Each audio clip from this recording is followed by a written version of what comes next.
today we are going to elaborate a very important topic, and that is force and all three laws of motion, which is utmost important in all the academic and competitive sessions also.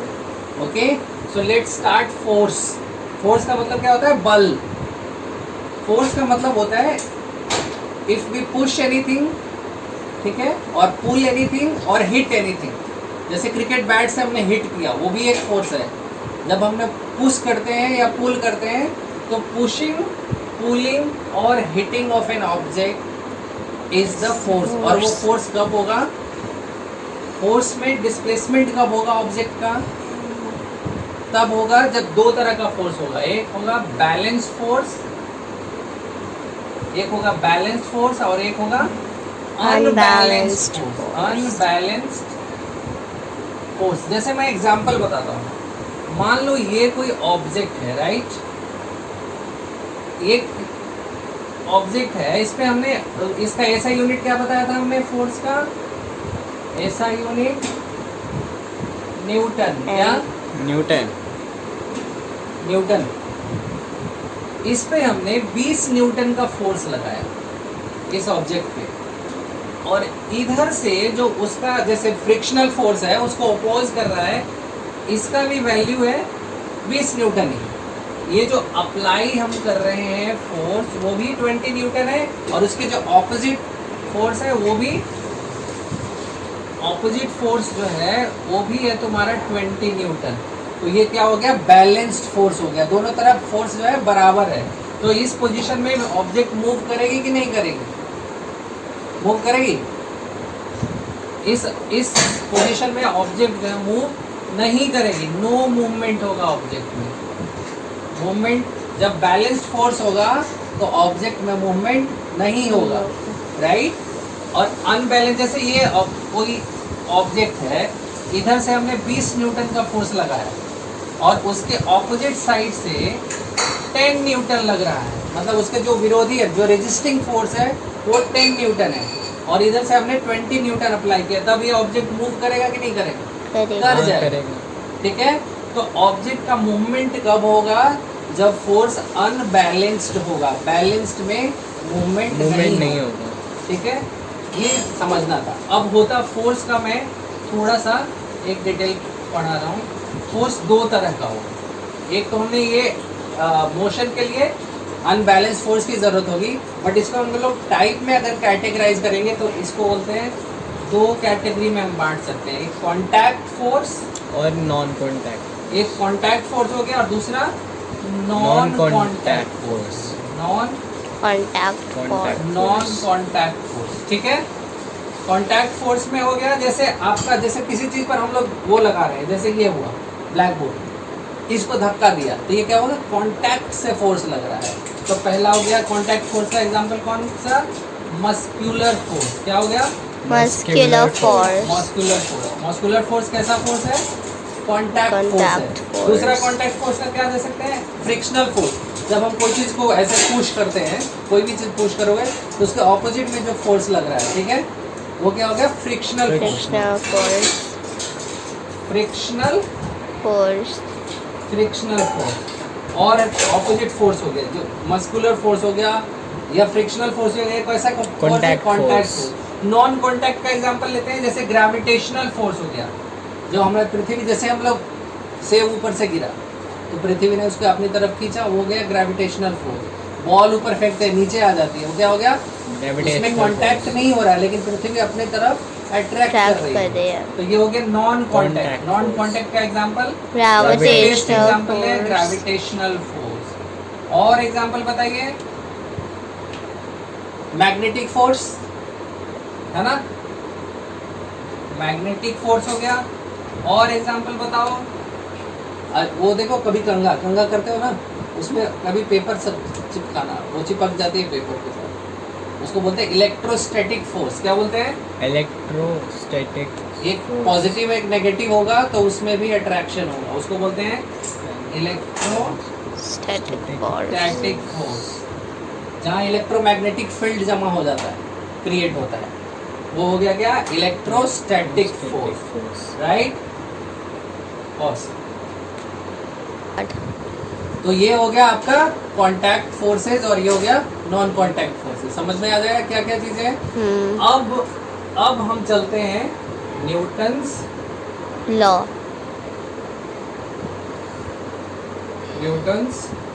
Law. Laws of Motion. Motion क्या है। इसने Newton ने कितने laws दिए थे? 3 Three. Laws दिए। किसी भी बॉडी अगर मूव करती है तो वहां पे 3 लॉ उसके लिए उसने दिया था। फर्स्ट लॉ उसने दिया था, उसको बोलते हैं Newton's first law. Of inertia. Newton's first law of motion. Motion. ठीक है। उसने क्या रूल दिया था? बहुत ही इंपॉर्टेंट रूल है, बहुत ही इंपॉर्टेंट चीज उसने दिया था। उसको बोलते हैं इनर्शिया। हमने पढ़ाया था इनर्शिया क्या होता है। Inertia is the resistance force. कोई भी चीज को मूव करने से, अगर कोई मूवमेंट में है तो उसको मूवमेंट में ही रहना चाहता है, और कोई रेस्ट में है तो वो रेस्ट में ही रहना चाहता है। ठीक है। तो उसने जो रूल दिया था, उसने बोला था every object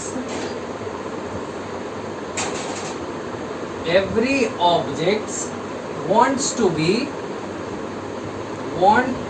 to be in motion or in rest। ठीक है। if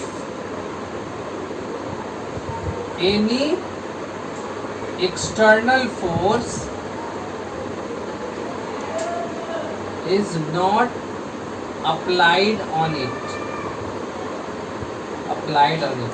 कहता है कोई भी ऑब्जेक्ट जो है वो या तो रेस्ट में है तो रेस्ट में ही रहना चाहता है, या मोशन में है तो मोशन में ही रहना चाहता है, जब तक कि उस पर कोई, कैसे हमने बताया था कब मूव होती है, जब अनबैलेंस्ड फोर्स उस पर अप्लाइड नहीं होगा। जब उस पर अनबैलेंस्ड फोर्स अप्लाई हो जाएगा तभी वो मूव करेगा, वरना इसको बोलते हैं मोमेंट ऑफ इनर्शिया भी। मोमेंट ऑफ इनर्शिया रूल भी इसको बोला जाता है। इनर्शिया मतलब यही होता था ना कि ऑब्जेक्ट जो है वो अपना पूर्ववत पोजीशन, प्रायर पोजीशन को मेंटेन रखना चाहता है, और वो कब तक मेंटेन रखना चाहता है? जब तक उस पर कोई एक्सटर्नल फोर्स अप्लाई ना हो। ये फर्स्ट रूल है न्यूटन का। सेकंड रूल जो है बहुत ही इंपॉर्टेंट है। ठीक है। सेकंड रूल क्या कहता है? सेकंड रूल बोलता है कि rate of change of momentum, rate of change of momentum, change of moment, ये सारा पढ़ाया हुआ मैंने, मोमेंटम वगैरह सारी चीजें क्या होती है। Rate of change of momentum is directly proportional या proportional to the force applied on it. Is proportional to the force applied on it, proportional to the force applied on it. it। अच्छा, इसके हिसाब से क्या बोलता है? Momentum को हम लोग P से डिनोट करते थे। अगर मान लो पहला मोमेंटम है P2 और ये देखो इनिशियल वेलोसिटी u है और फाइनल वेलोसिटी है v, तो इसका mv हो जाएगा मोमेंटम, और सॉरी mu हो जाएगा इसका मोमेंटम, और इसका हो जाएगा mv। तो चेंज इन मोमेंटम क्या हो जाएगा? mv minus mu। ठीक है। अब रेट बोल रहा है, इसका मतलब ये बोलता है कि f is proportional to p2 minus p1 by t। ये हो गया फाइनल मोमेंटम और ये हो गया इनिशियल मोमेंटम। रेट क्या हो जाएगा? टाइम से डिवाइड कर देंगे। तो ये जो रूल बोलता है न्यूटन का सेकंड रूल, वो बोलता है f is proportional to p2 minus p1। अब इसको अगर हम लोग हटाते हैं प्रोपोर्शनल साइन को, तो f इज इक्वल टू कोई भी कांस्टेंट ले लो, तो f is equal to constant p2 minus p1 by t, constant हटा दो तो f is equal to constant मतलब कोई वैल्यू होती है तो इसको हम हटा सकते हैं, तो हो जाएगा p2 minus p1 by t, और p2 को ही हम लोग क्या लिखेंगे? mv। P2 किसके लिए लिखे? mv माइनस P1 लिख दिए initial momentum mu by t। अब ये देखो m दोनों में कॉमन हो गया, तो m into v minus u by t. तो इसी तरह से यहाँ f इज इक्वल टू क्या हो जाएगा, m into v minus u by t. अब v by u by v minus u by t को हम लोग एक्सेलरेशन बोलते थे ना, तो इसका मतलब हो जाएगा m इंटू ए, यानी फॉर्मूला क्या हो गया सेकंड के हिसाब से, f is equal to m a mass into acceleration. ठीक है, ये हो गया second rule of motion. Second rule of motion में क्या हो गया, f इज इक्वल टू, आप ये भी लिख सकते हो p2 minus p1 by T, और नहीं तो f is equal to mass into acceleration. ठीक है, ये हो गया तुम्हारा second rule cause. Now third rule of motion है, बहुत सबसे इजी थर्ड रूल है। थर्ड रूल क्या बोलते हैं, third rule of motion, third rule of Newton. Newton. Third rule of Newton क्या बोलता है कि every action has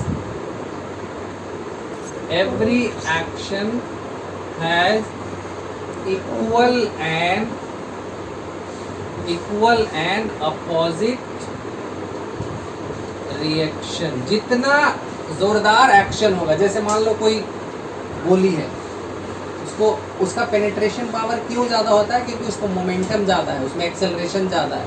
ठीक है, लेकिन अगर उसका एक्सेलरेशन कम हो जाएगा तो उसमें पेनिट्रेशन पावर कम हो जाएगा। तो रिएक्शन जितना ही तेज एक्शन होगा उतना ही तेज रिएक्शन होगा। अंडरस्टैंड, यही कहता है थर्ड रूल। तो कहता है every action has equal and opposite reaction. इसको और थोड़ा मैं डिटेल में करूँगा क्योंकि वीडियो बहुत बड़ा बन जाएगा।